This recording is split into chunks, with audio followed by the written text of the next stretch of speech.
तुमच्या हक्काचा आवाज आजचा महाराष्ट्र।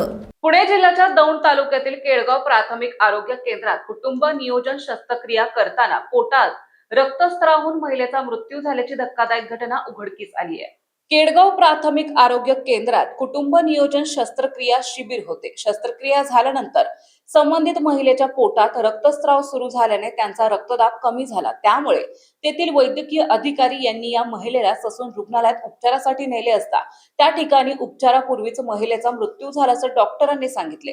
या घटनेने आरोग्य केंद्राचा गलथान कारभार समोर आलाय। जे कदम डॉक्टर शस्त्रक्रिया करतात ते फलटण तालुक्यातील गिरवी या उपकेंद्राचे मेडिकल ऑफिसर आहेत।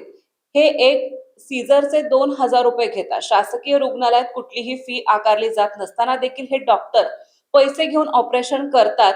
मागे बरेच वेळा देखील ह्या डॉक्टर तक्रारी आलेल्या आहेत।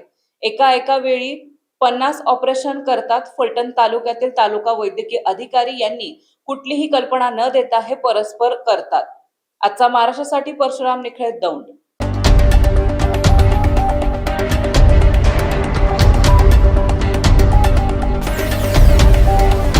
तुमच्या हक्काचा आवाज आजचा महाराष्ट्र।